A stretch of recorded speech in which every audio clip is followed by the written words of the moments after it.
Bonjour à toutes et à tous, c'est Book2Come et aujourd'hui nouvelle vidéo, nouvelles petites infos sur le plagiat de Pong. Oui, car en effet, Pong n'a pas totalement inventé son jeu et c'est ce qu'on va voir dans cette vidéo. Mais avant de commencer la vidéo, je vous propose de faire un petit questionnaire, let's go. Première question, en quelle année a été créé Pong? Réponse 1, 1972. Réponse 2, 1975. Réponse 3, 1980. Vous avez 3 secondes pour répondre. 3, 2, 1, 1972. Voilà. Deuxième question. Quelle a été la première console?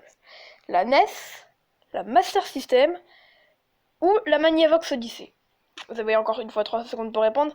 3, 2, 1, la Magnavox Odyssey. Et enfin, dernière question. Dernière question, pardon. En quelle année a été fondée Atari? En 1972, l'année de Pong, en 1980, en 1971, et en 1970. Vous avez 3 secondes pour répondre. 3, 2, 1. C'était en 1972, du coup la même année que Pong. Allez, c'est parti pour la petite émission. Pour la partie historique, Nolan Bushnell créa Pong en novembre 1972. Nolan Bushnell, c'est lui. Il fonda même Atari par la même occasion, et d'autres jeux comme Casbrick.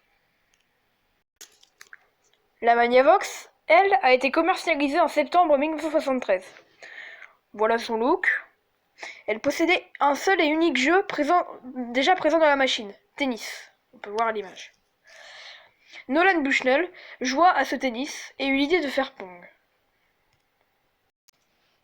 Et, pour avoir un semblant de graphisme, Magnavox utilisa des overlays. On voit clairement le point commun entre le tennis de la Magnavox et le Pong de Nolan Bushnell. Pour prouver le succès de Pong, petite anecdote. Dans les bars, les flippers rapportaient 10 $ tous les jours, alors que les bornes de Pong en rapportaient 40. Bon bah, tu t'imagines bien que la Magnavox est un peu vénère que Pong soit un énorme succès. Du coup, ils vont faire un procès face à Atari qui va tourner en faveur d'Atari. Pong va alors être un énorme succès jusqu'à 1978 et l'arrivée de Space Invaders.